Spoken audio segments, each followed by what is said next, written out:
Hello everyone, it's Brian. Welcome back. Today I'm going to do a bit of a different kind of video in that I'm going to do a retrospective, what you might want to call a year in review, covering my first year in the vinyl community. It's not going to be an exhaustive look back. I just wanted to make some, reflect on maybe some of my favorite videos, some of my least favorite videos, some mistakes I made, and what might be most interesting is a few bloopers. What is the name of that record? So, I joined the vinyl community on January 10th, if I can say join, on January 10th, 2022, and I made my first video, which was the Vinyl Tags 2022, which was also, coincidentally, the last video I made was Vinyl Tags 2023. Now, as I say, I have made a few mistakes. It's a bit of a learning curve. Let me just say, so my first video was on January 10th, 2022, but I had a YouTube channel since 2010. Those early videos, there's 3 or 4 of them that are just kind of weird things, nothing really interesting. And before I joined, I made 2 music videos. I took some of my photography and put it to some tracks that I liked, and I posted those, I guess just to see how YouTube actually works. In my introductory video, which I made, a year ago, I gave an overview of me, I guess, what about me and record collecting, that kind of thing.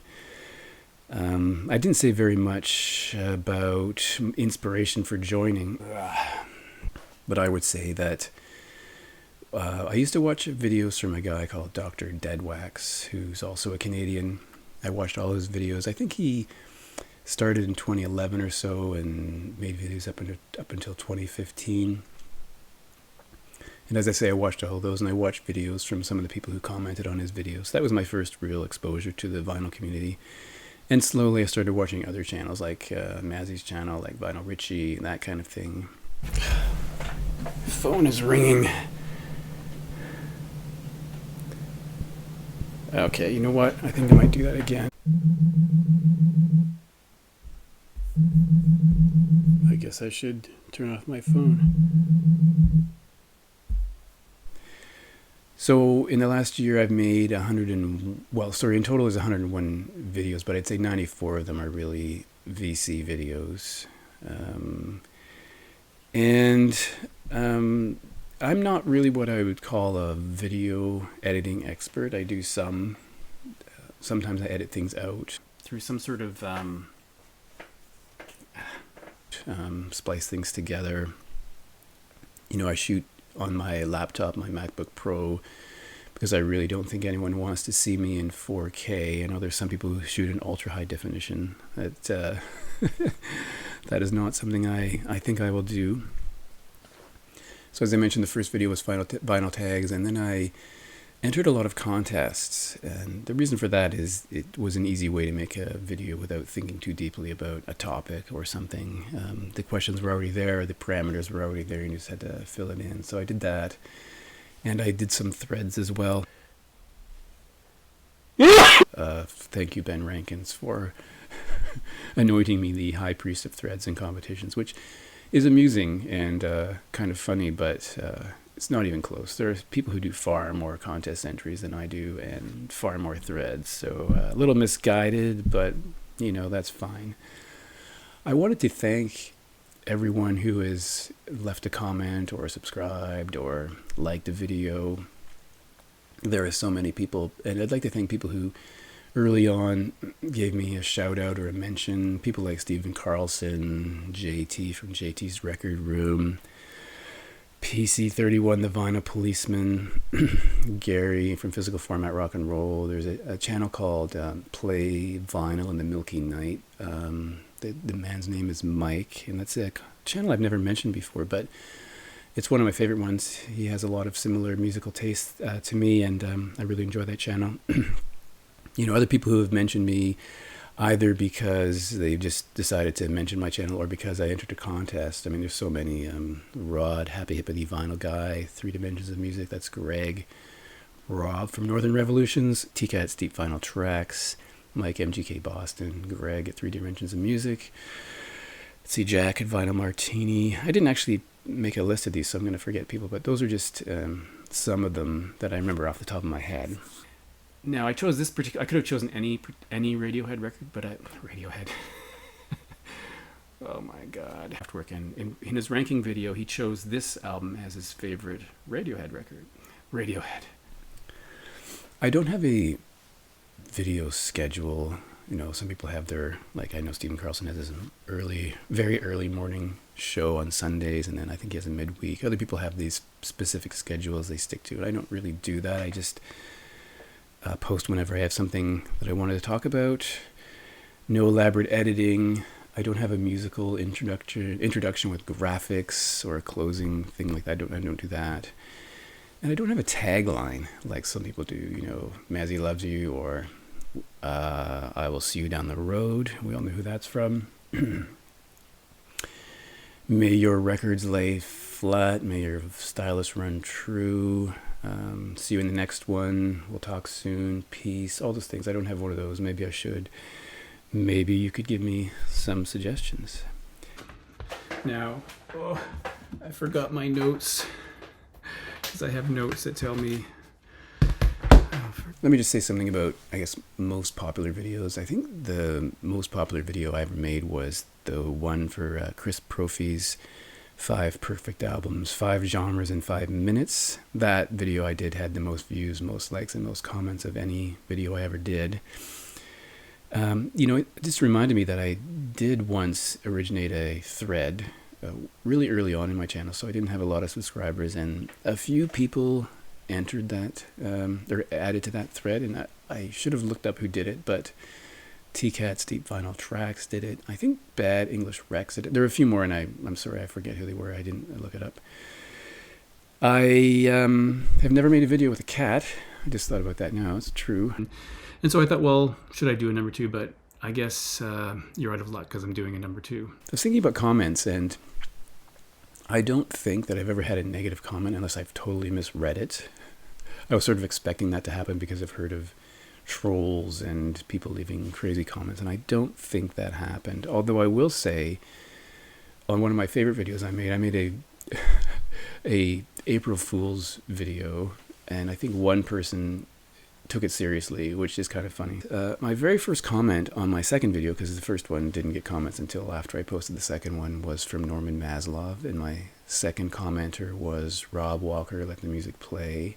I did make a note of some of the people who commented early on, people like Hubtunes, Randall Nelson, Zepearl, Johnny OC, Vinyl Records, Scott Spinner 1, Mama's Records, John Bellamy, Speaker's Corner, Richard McCook, Cycles Platters, 3 Dimensions of Music, who else? 2 from the Trunk, JT's Record Room, Chris from Record Talk, Play Vinyl and the Milky Night, Murmur Than Hell, George Allen, LPs and CDs, Physical Format, Rock and Roll, Unknowns to me, Prog Hat, Randall Weaver, PC31, Jay Nebb, people like that. Mike's Got the Spin, Trance Records, Mike's Got the Spins, Trent Records, Carl Tweed, Ben Rankins, Cheap and Cheerful Record Collector.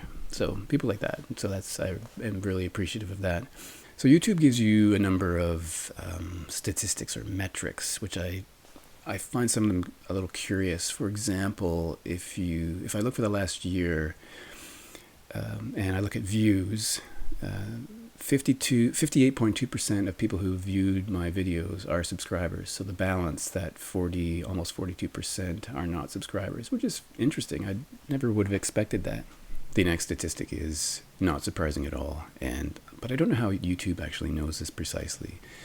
But it states that 94.4% of my viewers are male. Totally unsurprising. Apparently, 45.3% of my viewers are between the ages of 55 to 64, and I think that does make sense, because that age group you would expect to have perhaps more disposable income to spend on records. If you look at the age group from 45 plus, that is 79% of the people who view my channel, which is saying that people under 45 are less interested in records, maybe. In terms of geography, YouTube tells me that 26.7% of viewers are in the United States, whereas only 2.7% are in Canada, where I live. But a surprising stat for me is that 12% of my viewers are in Australia, which I think is surprising. And the number one city from which views originate, according to YouTube, is Brisbane, which I, again, find really surprising. Also, according to YouTube, the average view duration of a video of mine is 3 minutes and 11 seconds, which means people don't watch the entire video. And I guess I don't find that surprising. You know, I can't watch every video. I made an effort to watch a lot of Final Tag 2023 videos, and it's just exhausting. So you can't watch all the people you subscribe to, and your subscribers can't watch every one of your videos. I think that's pretty clear. And I am going to do that again. So yeah, I wanted to talk about comments because I do enjoy getting comments, and as I say, I don't think I had a negative one, but I did get some funny ones, and I wanted to mention a couple of those. So way back a year ago, Carl Tweed, a really nice guy from the UK, commented on my channel, and in his comment he mentioned some of the music I talked about, and then he said, before you even mentioned the Velvet Underground, I was thinking you reminded me a little of Andy Warhol. I did laugh at that, but the funny thing is, a couple of years before that, I was in a thrift shop, and I had bought some records, and the cashier told me the same thing, which I thought was really weird, because I never would have thought that about myself. So it's happened twice, and maybe I should take that to heart and believe it, but I'm not sure about that. So, by the way, this is...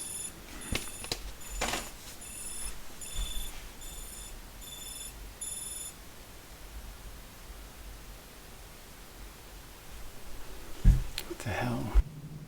Gary from Physical Format Rock and Roll once said, back in April, you remind me of a young Thomas Dolby tonight for some reason. And all I could think was, thank you for saying young. That really, I guess that was really positive there. Another a comment from Gary was, he was watching a video, and he wondered to himself, am I stupid or really just out of touch? Who are these artists? But then he went on to say, I'd love to hear you talk. I can't help but think, when you watch one of my videos, you're sitting there shaking your head and thinking, this guy doesn't know anything. Honestly, I don't think I really know anything. The funny thing is, I don't think I have anything particularly unique to offer the vinyl community. I'm just a guy with some records who has made some videos. I don't think I'm an expert in anything or anyone. I don't have a massive collection. I don't have anything wildly unique or rare. So the funny thing is, I'm always surprised when people will watch this channel, because I don't. I guess if I was looking around at vinyl community channels, I'm not sure that I would be the one I would watch. But who knows? Who knows? Hello, vinyl community. It's Brian. It's Wednesday, and I thought I would do. Is it Wednesday? It's not Wednesday. In a video for Roberts on My Turntables 1,000 subscriber contest, I got a couple of funny comments. One person, and I guess this is because when I did that video, I wasn't using my laptop, I was using the phone, and I was looking perhaps at the video preview rather than the camera, and someone said there's a strong fava beans and a nice Chianti vibe about this video, which cracked me up. I'm not sure I totally understand it, but it did make me laugh. Ben Rankins, our friend in Australia, said, "You're always magnetic on screen, Brian." So thank you for saying that, Ben. I never would have guessed that about myself. But then he added, "My wife is a big fan of you too. She finds your voice very calming." So that was nice to hear. Someone once said you have the most entertaining VC channel out there. Well done, and keep up the great work, great content. I frankly find that really bizarre, because I don't think I have the most entertaining video or VC channel. I could think of many other people who are far more entertaining than I am. So that is funny. And someone in a reply to that said, "Your channel's on fire." Again, I mean, I accept the compliment, I guess, but I don't see it that way. But anyway, Mad for Vinyl, Mark, said, "Your presentation is excellent. It's a mystery to me is why you don't have 3,000 subscribers." I don't know. Why don't I have 3,000 subscribers? Jack, in his channel, The Vinyl Martini, said, "By the way, my wife overhears your videos and she calls you the fellow with a nice voice." High compliment indeed. Well, thank you very much. I did laugh later on, because in Jack's video for his contest, he referred to me as, when he mentioned me, he said, "What Brian doesn't know isn't worth knowing." And Rob from Northern Revolutions replied to that saying, "What have I said before? You are the music encyclopedia." Now, I should just say, to clarify, that before I make videos, I generally speaking try to look things up. I don't always, and I sometimes get things wrong, but I usually try to make sure I know what I'm talking about. So anyway, and let me just check my notes and send a text message while I'm doing this. Yes. Okay. Yeah, I guess in terms of videos, my least favorite is probably, I did the If I Were a God vinyl tag, and I think looking back, I would have changed my answers on some of those. As I mentioned, my favorite one was my April Fool's video. But, you know, that's just a really quick overview of the last year. You know, I try to think of what the future will hold, and I don't think I will change anything. I just make videos when I want to. But one thing that does concern me is that there have been a number of articles about how vinyl prices in Canada are set to rise by 30%. Now, that's really troubling to me because vinyl prices here are already really high. And just to give you an example, I think the record from the Smile that you could find in town, like $53 to $55 in that range. I think that's quite high. The Springsteen, Only the Strong Survive, I think that was being sold $45 to $50, somewhere in that range. And it's funny because some smaller labels manage to sell records much more cheaply, so I don't really get that, and I think we're being maybe taken advantage of. I'm always amazed at how the prices in the States seem to be lower, like even considering exchange rates. If I look at Amazon and Amazon.ca versus Amazon.com, even if you factor in the exchange rate, the records are cheaper in the United States, so that's kind of frustrating. I guess in conclusion, I will just say, you know, thank you. Thank you for stopping by. Thank you for leaving comments. Thank you for the support. I enjoy the videos I've seen in the vinyl community, and it's been a really fun time. So we will see you down the road. Well, I guess I can't use that one, but thanks for watching.